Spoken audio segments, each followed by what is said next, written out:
asalaamaaleykum suñu internaute yu suñu TV 221 comme on a l'habitude de la faire bis bu nu jaroo yéen rek di manifester suñu contentement ak suñu mbégte saa su ne di leen jaajëfal ci seen critiques yi ak seen suggestions yi di leen jaajëfal aussi tamit ci seen abonnement yi yaakaar naa seen abonné mooy suñu fierté mooy suñu mbégte di am mbégte ak contentement di ñëwaat ak seen émission bi di suñu gan nag tey dañ ci dalal un responsable politique ñu koy wax Modou Faye le président du mouvement Réveil liggéey jot na nekk fii ci commune bu Ndiarème Limamoulaye ci Guédiawaye mais bala ñuy def dara rek dañ koy bàyyi mu nuyoo ko suñu mbokku internautes yi ñoo soog a dugg ak moom ci waxtaan bi monsieur Faye ñu ngi lay nuyu. maa ngi leen di fay di leen siyaar di leen wax ne kontaan nañ trop ci daral bi ngeen ñu daral tey pour ñu wax suñu xalaat ci li ngeen ñuy laaj di nuyu ñëpp nag koo déglu ak ku ko seetaan baax na jërëjëf après li si topp rek incha allah ñoo xam incha allah. waaw comme ni ma ko waxee léegi rek yow yaay le président du mouvement Réveil liggéey jot na nekk fii ci commune bu Ndiarème Limamoulaye mais bala ñuy duggati waxtaan bi dañ lay laaj ana kan mooy Modou Faye parce que yaakaar naa leader politique yi nekk Guédiawaye farluñ te di la ci gis te ñu jékki-jékki rek benn Modou Faye génn nii ma fi taxawal mouvement Réveil liggéey jot na ñu bëggoon laaj ana kan mooy Modou Faye. waaw laaj nga lu am solo ndax nit koo gis ko ku ne am na jaar-jaar sama jaar-jaar nag 1972 liñ ñëw Guédiawaye fii dëkk marché Ndiarème may liggéeyee fii nekk jeune di fi liggéey yaroo fi màggee fi yaakaar naa 72 ak léegi yàgg na donc yor sama liggéey bopp laa mos a liggéey diplôme ba jógee fii yaakaar naa dem Europe boo ma fa nekkee liggéey ba jàpp ne war naa dellu sama réew liggéey fa ma dellu si fii depuis après élection 92 yi sama fi benn entreprise nekk fi di liggéey di jàppale xale yi jàppale sama bopp donc si loolu daal lañ nekk ba tey jii si entreprise boobu ñu yor suñu entreprise ba bopp la ñu nekk yor ko di ci liggéey ak képp ku si xaj rek ñu boole la si loolu daal si lañ nekk daal. kon daal su ma déggee sa biir wax yow tu es un pur produit de Guédiawaye fi nga fekk baax fi la baax fekk. waaw tey ba nga tax samp fi sa kuréel ba daal war yëngu ci politique. waaw effectivement parce que Grand Dakar laa juddoo mais yaakaar naa ba may ñëw fii 70 laa judd kon yaakaar naa 2 ans la am. 2 ans effectivement la am. kon Guédiawaye yaakaar naa li ma fi fekk bëri na li ma fi fekk li fi amuloon ak li fi am lépp fi la ma fekk kon Guédiawaye yaakaar naa kenn yeyoo wala gën maa mën a wax ci Guédiawaye parce que 112 bañ fiy nekk ni Guédiawaye mel ni melu ko woon kon yaakaar naa nit foo nekk ba am 51 ans ba ngay am 2 ans kon suñ borom cëral na la ndax am na ci fi nekkoon jóge fi te boobu ba tey maa ngi fi lépp luñ fi def lu baax fi la ma fekk ak lépp loo xamante ni am na fi safaan fi la ma fekk. mais mën nañ xam Modou Faye kañ la tàmbali politique. waaw politique bi nag yaakaar naa musi dugg moom musuma milité benn parti amul kenn ku la mus wax ne mus naa assister benn réunion kenn musul nekk donc man entrepreneur la di liggéey di def social sama wàllu liggéey loolu si laa nekkoon mais ci 2 mois yi nii rek laa toog gis li muy doxee ma jàpp ne lii lu war a changer la ay jeunes yoo xamante ni mu si koñ bi luñ dëkk gis la may def ñu ne ma grand kat yow dañoo bëgg ñu toog ñu waxtaan parce que gis nañ yow yaa ngi liggéey si liggéey bopp di ñu jàppale gox bi lu baax lu da ngeen di ci gox bi kon yow war a toog mën a toog neutre mooy leen non man yënguma ci ñoo non grand du cadre yënguwu ci parce que yow dañu laa yaakaar parce que bu ñëpp dawee yow lañ bàyyi ci koñ bi sa kër tëjoo ko ku gestu gis la ku soxla ñëw fi kon donc mënuñu dem bay tànn yow nga toog ne da ngay neutre ñun ñoo la jiital yow bul def dara toogal jàpp sa ñàmbur ñun ñooy xeex bi ñoo koy jàpp ñoo koy liggéey yow li ñu soxla fi ñu la kaay ngi ñëw rek taxawal ñu jëmmal ñu loolu moo ma dugal ci politique mais pratiquement mun naa ne ci 2 mois la toll quoi parce que musuma dem benn interview wala ma def benn déclaration xale yi ñooy liggéey man booba tey maa ngi toog nag garder le terrain toog di déglu di xool fan laa war a jëm. kon mën na ni daal Modou Faye politique de développement lay la bëgg a imposer fii ci commune bu Ndiarème Limamoulaye. effectivement yow xam nga li ma bëgg parce que loolu nga ma laaj loolu ci laa nekk politique de développement laa nekk parce que xam naa gis naa li fi ne ak liñ am ak liñ manqué parce que nit bala ngaa dugg ci dara da nga koy saytu dinaa ba ma ñibbisee ba tey 2012 ba tey maa ngi fii toog Guédiawaye dëkk naa fi benn yoon ñëwaat toog jàpp sama ñàmbur observé xool wër commune bi xam fan la commencé fan la yem lu fi am ak lu fi amul donte dëkkoon naa fi 112 mais comme dafa nekk ab pàcc yoo xam dañ ko dagg commune bi am fu mu commencé am fu mu yem bala ngaa wax ci commune bi mun nga ci dara foog nga xam lan lañ am ak lan la commune bi moom ba pare nga soog a xam nag foo leen jëmee donc loolu daal laa moom moo tax a jóg gis nit ñi bëgg nit ñi gis seen bopp ci commune bi nan lay doxee donc loolu daal ci laa nekk pour le moment antan na waaw mu nekk Modou Faye di le président du mouvement Réveil liggéey jot na nekk fii ci commune bu Ndiarème Limamoulaye mais dañuy ñëw rek tuuti ci Modou Faye Modou Faye da nga ba nga duggee ci politique léegi yàggul ça fait juste 2 mois mais am ngay ambition politique au niveau de la commune tey bu nga doon laaj say ambition politique au niveau de la commune ana la ñuy tontu. waaw mais changer li fi ne changer li fi nekk moom moo tax a jóg parce que nit man mënuma dëkk fii. non mais mënuloo changer li fi nekk sans pour autant nga ay poste de responsabilité. soo déggee ma wax loolu est-ce que tu inspires devenir le maire de la commune de Ndiarème Limamoulaye soo déggee ci ambition yi. maire de la ville. pourquoi maire de la ville encore donc Guédiawaye ñoo ko moom ñi fi nekk ay kilifa ñu jàpp ne ay kilifa man mii kilifa laa ci Guédiawaye gi tey bu doon tànn kilifa Guédiawaye mënu ma see génne fi mu toll nii ñi fi nekk xëy na suñu papa yi ñu ngi fi mais tey ji kilifa Guédiawaye yi nit mun a am 52 ans ñaan la yow bokkoo ci kilifa yi man si kilifa Guédiawaye actuellement ci laa bokk nekk fi di fi liggéey sama waar tey boo doon wër si commune bii tey ñi fi nekk yàlla dénk leen fi ay responsabilité même ñuy liggéey si état la ma fiy def defuñu ko ñoon kon yaakaar naa bu fekkee gën naa bëgg a taxawal Guédiawaye mënumaa toog sama ruq bi noppi continuer noonu. mais est-ce que am na ay concertation yoo xam ne yaa ngi koy am ak kilifa yi nga xam comme ni nga koy waxee ñu ngi fii au niveau de la commune lu demee nekk municipalité bi muy ñi nga xam ne ñoo ŋànk tey mairie bi est-ce que am nga ñoom relation boo xam ne di nga wecconto ñoom xalaat bañ xam yow ambition bi nga xam ne moom nga bëgg. parce que tamit comme on dit rek bu fekkee da nga bëgg a def politique développement durable ci gox du ñàkk nga waxtaan ak ñenn ñi nga xam ne ñoo ŋànk gox bi est-ce que am nga pour waxtaan ak ñooñu. waaw xam nga ñoon li ñu jàppee ne mooy politique ñoon seen nattukaay dafa ndaw xam nga politiciens yi nekk fii ñoon ni ñuy nattee dafa ndaw nekkul nattukaay parce que ñoon dañ naa la def naa fi 5 ans ba ma créé ce mouvement ba ma nekkee ci parti bi def naa fi 10 ans loolu doyul si nattukaay nit mu ngi fay def 10 ans te mënoo def dara si koñ bi 10 ans yoo xamante ne da ngaa bokk ci parti mais kenn xamul kenn déggul mosoo def benn social amoo dara loo indi si koñ bi kooku man sa 10 ans pour man 10 ans yu nelaw la yow li la tax nga ñëw fii yaakaar naa ne du ay caaxaan du ay fo donte ba nga ma xam yaa ngi may dégg mosoo maa gis man dama liggéey avant tey mosuma nangoo feeñ mosuma dimbali nit génne ko te pourtant li nit ñi def di ko génn damay def double bi ba waroon fii si commune Ndiarème Limamoulaye néew na nga gis nit muy jàkk wala muy leen lu moo doon nit du ko def te def mooy sama ñax loolu néew na te pourtant amul film mënu ma laa wal ne la lii maa ko joxee caméra ko wala ma filmé ko déedéet ñoon nag comme ñoon dañoo gëm ne il faut nga bokk ci parti pour ñu mun la soog respecté man nekkuma ci loolu li ma créé ay ndaw ñoo ko créé ànd si ak man ma gëm ne ku si ñëw ma dem ku si ñëwul ma dem fit googu moom yàlla suñu borom defal na moom. ana bonne relation nga am ak les autres municipaux yi nga xam ne tey ñoo nekk ci gox bi. waaw relation yi ma am ak ñoom. particulièrement le maire. le maire moom mun naa ne relation yi sincère yu am ak moom wax dëgg yàlla su ma nee dama sama xulaay taala bokk na si ñi ma téye fii ma toog fii Sénégal. parce que ba ma ñëwee dama ñëw seet si ko ne ko dama am ay projet yoo xamante dama ko bëgg a def fii mu déglu ma boobu mun naa ne nijaay la ci man parce que moo ko suñu yaay la woon parce que nit bu fekkee ne parce que ñoo jëlloo woon ay kër angle muus moom ak suñuy waajur ñoo nekkandoo woon mais xam miinantuñu woon parce que dama yàgg tukki mais ba ma ñëwee maa dem vers moom wax ko présenté wu mu ne ma ah lii de lu rafet la ñëw nga sa kër nijaay loo bëgg la def ma expliqué ko mu ne ma kon tukki bi ngay bàyyi te toog fii boo ñëwee nga xool looy def ñu jàppale la si loolu moom wax dëgg yàlla moom ma ko conseillé ba mu ñëwee bokk na ci mairie yi ma njëkk a wóolu dénk moom ma liggéey leen muy terrain basket bi nekk amoo la ma njëkk a jox ma maison de la femme ma liggéeyal ko mu jox ma maison des handicapés ba centre commercial bi nekk fii maa koy liggéeyal mais lépp nag sama xaalis laay jël di ko liggéeyee moom dafa may jox terrain bi rek donc ñu waxtaan. donc su ma déggee sa biir wax dafa mel ni yaak maire dafa am benn collaboration boo xam ne moo leen liggéey yéen ñaar pour ngay ànd na moom di liggéey. waaw collaboration mooy que ne moom li muy liggéey fokk entrepreneur ñoo koy liggéey du mairie bi moo koy mën a liggéey moom day wuti entrepreneur bu ko def ba pare moom mën a doomu gox bi ku si mun dara da koy jël jox la ko wax dëgg yàlla ba ma ñëwee la ma mun mu yëkkati jox ma xamul ndax mun naa parce que si ay wax laa ko présenté wu rek mu gëm ma wóolu ma yaakaar naa it yàlla dogal na mosuma ko yàqal dara amul lenn lu ma ko mos a liggéeyal nit ñëw ne lii jaarul yoon amul lépp lu ma ko liggéeyal mais bu ñu demee ba toll si ñu koy intégré képp ku fa ñëw xolam dana sedd parce que dama fay def qualité dama koy defal li gën parce que nam ma koy joxee am ay yuy dingat jàpp ne kii waruñu koo jox waruñu jàpp ne dañoo jël xaalis jox la demeewul noonu dañu am seen projet ñu waxtaan ñu jox ma ay papier ay kër li ñu may jox man maay jëmmat loolu ba loolu sot nekk dara mu fay ma sama xaalis loolu daal li ñu seq maa moom ci lu rafet nag ma di ko sant di ko gërëm. waaw ba léegi ngeen ànd ak seen invité bi di Modou Faye le président du mouvement Réveil liggéey jot na fii ci sunu TV 221 fàttali ñu ngi seetaan seen émission sunu gan tey nag ñu ciy jàllale Modou Faye mais Modou Faye damay ñëwaat un tout petit peu ci liggéey bi nga ak collaboration bi nga xam ne ak moom monsieur le maire parce que am na collaboration yu bëri seq ngeen ko yéen ñaar mais cela a suscité beaucoup de débats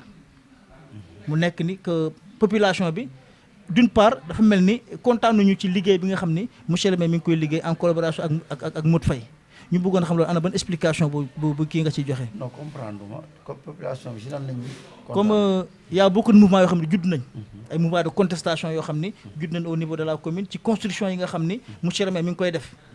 te yaakaar naa lu ci bëri ëmp la. ñu bëggoon a xam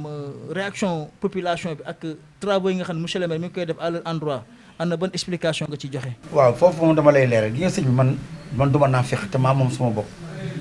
te liberté bi ma amoon démb moom laa am tey te dara du ko dindi du doomu aadama yi ñoo koy dindi te du ma ragal dama ne la 112 laa ñëw Géejawaay kon 112 ba tey ma nekk fii su ma ragalee ma dañ maa war a rey am naa cër yaru naa nag jox naa ku ne cër maire li mu fi def la ma ko defa bu doon tey ma defaat ko parce que la mu def lu ko boppam parce que boo ma koy liggéeyal maison de la femme qualité bi ñu ko liggéeyee ñëpp waxoon nañ ne këram la koy def te ku deeg sa bàmmeel man su ma leex sama oto gi mun naa laa gindeel papier yëpp wan la kii man maa ko yor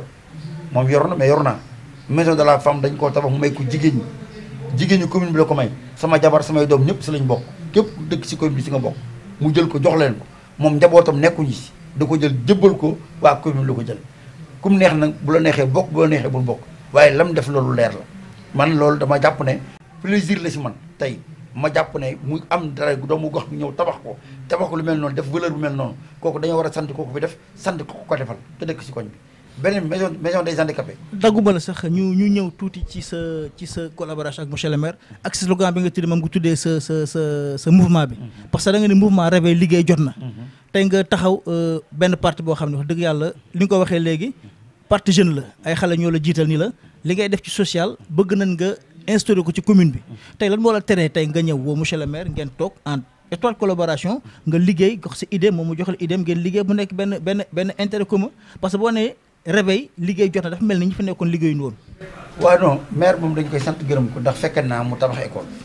loolu fii la ma fekk. non je ne parle pas des réalisations yooyu ay réalisation maire la mais tey da nga ñëw ni réveil liggéey jot na réveil mooy ku yeewu kon dafa mel ni nit ñi dañ doon nelaw dañoo war a yeewu te yaa leen war a yee bu baax waaw kon yow réveil bi yow si maire rek nga ko non pas maire pas monsieur le maire parce que monsieur le maire c'est le responsable moral de la commune c'est le premier magistrat de la commune quoi qu'on puisse dire lépp lu ñu fi def mu baax mu bon moom la ñuy jiiñ te yéen ñaar doon ngeen liggéey bu am solo boo xam ne léegi nga ko wax papier mi ngi sa oto te liggéeyal ko liggéey boo xam ne ku ci teg sa ba xam ne liggéeyal nga ko donc boo taxawalee tey sa parti tuddee ko réveil dafa mel ni nit ñi dañ doon nelaw nga war a yee waaw nit ñi dañuy nelaw ba tey te yeewooguñ am na nag benn majorité bu ma jot a yee ba yeewu nañ ñi ngi yee ñeneen ñi parce que li si kanam rawiti bët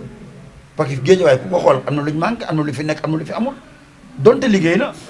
samay responsabilité si moom li ma jël engagement la ne li mu fi def lu baax am na la ma ko liggéeyal lu baax la loo xamante ne bu ñu doon def audit baa ñuy xool amul dara lu ci lëndëm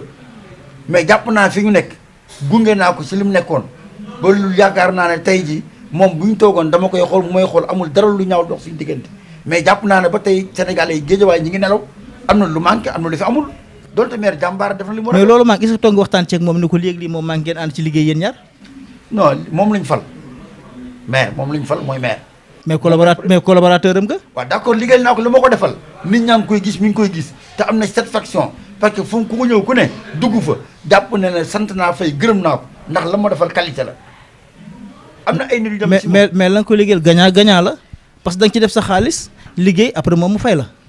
loolu c'est liggéey la boo xam ne yéen ñaar yéen a ko seq mais ce qui concerne la commune mu lekk ni commune Ndiarème Limamoulaye bi yëpp tey ana ban idéologie ngeen ci am yéen ñaar boo xam ne dañ ko war a mën a teg liggéey ko pour commune bi mu bañ a nekk liggéey boo xam ne yaa engagé wu yow kese yaa koy def mais pour l'intérêt de la commune. waaw non man ak moom yaakaar naa ne xëy na bu ñu waree toog waxtaan si commune bi loolu dana am incha allah ci kàttan suñu borom mais jàpp naa ne dàqaluma ko kenn même ñeneen ñi dàqaluma kenn toog ak kenn dàquma ko mais am naa xalaat ci commune bi ni muy doxee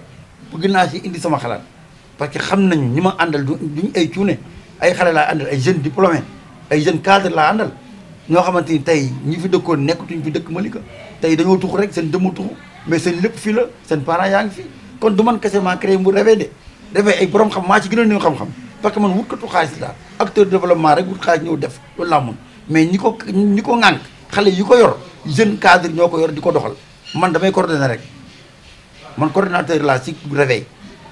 parce que wóolu nañ ma jàpp nañ la may doxee neex na leen la may doxee doy na leen ñu ne kaay yu jiital la nit nag bu fekkee dafa ñëw sàkku si yow. pour nga ànd ak yow jiital la ngeen xeex li fi ne jàpp naa ne loolu du ma leen ko bañal. est-ce que Réveil itam nekkul benn parti boo xam ne dafa bëgg a wax ci kaw par contre ci suuf mu bëgg am lu mu séddu ci nguur gi parce que bëri na ci Sénégal. créer parti politique wala créer mouvement à un moment donné nga coaliser wala nga dem relais wu ci parti au pouvoir est-ce que mën nañ xaar Réveil ci loolu. ah sëñ bi man damaa respecté sama bopp te fonk sama bopp. parce que fi ma jógee xam naa ko fi ma egsi xam naa ko te dara yi nguur ñoom moo ko may musta amul dama ne bu dul maire di maire yi nekk fii amul benn ministère wala muy Alioune Sall ak ku mun a doon ma dem sàkku si yow dara pour nga jox ma ko si 8 ans yi ma fi def musta am te yaakaaruma ba tey dinaa ko def fii du ma wax ci kaw wax ci suuf parce que dara obligé ma dara tënku ma kenn moomu ma su ma neexoon tey ma dem gis ak ñee ñoo ma doy ma ànd ak ñoon loolu du dara loolu ku nekk am na ci droit kon su ma demee ba am fit dajale ay nit ñu gëm ma wóolu ma yaakaar ma sëñ bi am na loo xamante du ay caaxaan ay jeunes ay jigéen ay ndaw yaa ñu doy bàyyi seen yitte bàyyi seen lépp fu ñu toog yow la ñuy wax loo leen woo ñu ñëw kooku dama jàpp boo dee nit man jombal naa ma nit du ma jënd parce que la ma suñu borom defal moo ëpp la ma nit war a jox parce que aw ma leneen li ci àdduna li nit di war a nekk di ko soxla te suñu borom joxuma ko xëy na kay bëggee moo fi am wala leneen fi nga nekk ñëw fii sama kër tey aw ma ci benn aw ma ci ñaar bu doon oto tey su ma ko bëggee soppi ko am ko kon li ma yor ñoom ñi koy maye loolu laay jël di ko maye ñoom li leen jaaxal kay mooy kii fan lay jëlee ay moyens yu maye te ku ma xam. waaw mu nekk Modou Faye di le président du mouvement Réveil liggéey jot na mais ba la ñuy jeexal rek dafa am ci ñetti questions yoo xam ne dañu fiy ñëw parce que ku ne politique ne xaalis est-ce que Modou Faye dafa am ñu nekk ci ginnaawam di ko financer wala Modou Faye dafay dem avec ses propres moyens. waaw loolu xam nga ki la abal bët fu la neex na ngay xool man kenn financé wu ma te musuma sàkku nit financé ma. kon amuloo ay partenaires yu nekk yu liggéey ak yow. musuma dem si kenn musta ñëw si man di ma financé musul am man si lii laa dëkk si lii laa yaroo joxe moom mooy suma plaisir man. yaa ngi suivre actualité. waaw tey ñu nekk le 25 juin 2021 mu am benn projet de loi boo xam ne mi ngi daw actuellement à l'Assemblée nationale buy modifier code pénal bi ak procédure pénale bi maanaam yenn yëngu-yëngu yi nga xam ne dafa am au niveau du pays yenn manifestation yi képp kuñ ci jàpp nga def si naka sudul noonu dañ lay accuser comme un terroriste yaakaar naa yenn député ànd ci yenn député ànduñu ci ñenn ci askan bi dëkk na leen seen mi ko tamit ànduñu ci bopp projet de loi yow en tant que acteur de développement ak leader politique leader d'opinion tey bu la si doon laaj sa xalaat tey looñu ciy wax. waaw sëñ bi laaj nga lu am solo gis nga réew mi nii muy doxee buñ ko continuer muy doxee nii ñun ñëpp ñu ngi si guuta gu ñu xamul fan la jëm parce que bu dee nit boo meree rek yàq yi fi jàmbur wala nga taal yi fi jàmbur wala nga jàpp ne kii ak kii ñoo ànd naa taal yëfam naa ko yàq loolu soxor la de manifestation nit mun ngaa ñaxtu la ngay ñaxtu wax ko fa nga waxee te doo yàq yëfu jàmbur doo taal yëfu jàmbur oto jàmbur buy dem lu kooku booy ñaxtu li si yoonam wala nga fekk nit am magasin nga dajju ko kooku sàcc la bu dee loolu la ñuy voté nañ ko voté parce que nit boo liggéey sa alal moom ko nit ñëw di ko yàq sama bu ñu yàq yow ku xool ëmët yi am ci mois de mars bi mais yenn yi du kaas dara yenn yi maanaam sàcc la nit ko romb nga agressé ko kuy daw si autour nga agressé ko loolu ñaxtu la gis nga nit ñi ñoo xam ñoo bokk Sénégal bu dee lu jaaduwul ñu ñëpp ñooy génn kaas ko mais am na loo xamante ni boo ko wootee te mënoo koo maîtriser nga bañ ko woote moo gën Sénégal bu ñu ko tàllee ñu ñëpp ñooy perte yaakaar naa mars bi passé ku nekk gis na la fi xew ku ne dem nga ba tiit bay tëju man sama kër gi damaa tëj ak sama njaboot ndax nit da nga koy romb sax neexu la mu ne kii mi ngi liggéeyal kii wala mi ngi ànd ak kii mais ku ne am nga sañ-sañu ànd ak la neex loolu du débat bi ñuy taal wala ñuy yàq loolu tegu ci yoon état bi na xam ne moom réew mi dañ leen koo dénk te dañuy jeexal ni seen morom jeexalee na lépp tegu si yoon Macky Sall ku la woon da nga falu ni du ko gëm kon na teg lépp si règle de jeu bu tegu si yoon bu jaar yoon moom mënul fexe ba fii du fi jóge ak ku mën a doon si àdduna dañ laa fal bis bu jeexee dafay jeex mais ñu ñëpp nañ respectante ak ñu koy bëgg di ko wut ñu wut ko si wut bu sell wut bu tegu si yoon Macky Sall mi ku ko woon ne ko da nga yor réew mi du ko gëm boo koy Abdoulaye Wade di jàpp fii nit ñi di ko topp di ko fekk l'intérieur jàppaloo ne dana yor réew mi te noonu lay jeexalee dem yoonam ñu koy laajit nañ ko teg si yoon réew mi ñun ñoo ko bokk te ñoo fi yor suñu njaboot ñun duñ daw fii la ñuy toog man sama kër gii fii laay toog ba minuit tëji sama bun ku am soxla boo duggee fekk ma fi boo waxee su fi aj nekkee ñu fajal la bu fi nekk ñu la demal ba suba nga ñëw nit ñun loolu la ñu xam te loolu la ñuy dund kon nag na lépp tegu si yoon ñuy voté daal nañ xool la ñuy voté man daal loolu laa si wax si lu gën a gàtt jërëjëf. parti bi ñu ko taxawalee léegi yàggul ça fait juste 2 mois mais am nga ay ambition politique au niveau de la commune même au niveau du département te ñu bëggoon a xam lan mooy projet wu Réveil liggéey jot na ak tey ban programme ngeen ñu war a mën a tëralal d'ici local di ñëw pour ngeen mën ko teg ci bëtu sénégalais yi. waaw programme bi moom yaakaar naa xale yi ñoo siy liggéey ndax loolu moom mooy seen xam-xam ndax ay borom xam-xam laa dajale parce que nit mënoo créer réveil bëgg a yor gox bi te mooy borom xam-xam du ay dof yaruñu ko ñu ngi liggéey si programme te bu génnee ñu xam ne programme bi risque na santé ci la bokk environnement man moom laa gën a bëgg si àdduna environnement mbiru environnement moom maa ko yor ndax environnement bi ma gis di Géejawaay nii moom foog ñu xoolaat ko defaraat ko parce que nit ñi ngi avancé nag nit ñi ngi changé ci lan si tabax ay kër mais nit ñi soppeeku ñoom ni ñuy dundee te loolu si environnement bi ñoo ko bokk te boo xoolee Géejawaay 112 ak léegi ci ay bâtiment avancé na si ay tabax ay télé yooyu mais des na doomu aadama yi dund respecté environnement bi leneen li éducation xale yi ñu ngi ciy liggéey éducation bëgg nañ ci indi loo xamante ni tey jii école yi inscription kenn dootu ko fayati blouse kenn dootu ko fayati loolu yëpp lu mën a nekk la te loolu actuellement fi mu toll bokk na suñu programme santé bii actuellement poste de santé bii bëgg nañ ko def noo xamante ni actuellement fi mu toll nii crèche sax dafay am incha allah ci carte suñu borom parce que partenaires yi ko war a def xam nañ leen ba pare parce que man am naa doom boo xamante ni principal la juddoo sama doom bii sëñ Saliou 50 000 laa doon fay par jour 2 mois kon xam loolu metti na kon ñun am nañ ay espace nit boo amatee espace war a too jéggi am suñu poste de santé bi lu ñu si bëgg a def mën nañ ko see def ñett yooyu daal moo gën a nekk li ma yitteel environnement bi éducation ak santé yaakaar naa loolu développement nag ci la bokk xool jigéen ñi ak ndaw ñi li ñu leen jàppalee ak formation loolu moom yaakaar naa si loolu moom suñu borom may nañu si parce que ñi ngi siy àndal ay xale lañ yoo xamante ni wax dëgg yàlla yooyu état bu ko xamoon sax ñoo leen di jël récupérer leen parce que ay borom xam-xam laa dajalewuma kenn nag koo xamante ni da ngay taxawaalu wala amoo xam-xam parce que li ñuy bëgg réveil boobu ñu wax yeewu leen liggéey jot na bu ñu leen tegalee suñu programme ñoo xam ne la ñu doon wax ñoon dañ doon nelaw parce que nii ñuy dundee nii si commune bii dundin ngi mun naa dàq nii parce que nit booy laaj dara da nga koy xool saytu ko fi ñu nekk xam naa ko ak fañ yem mun nañ ko yóbbu fu gën fii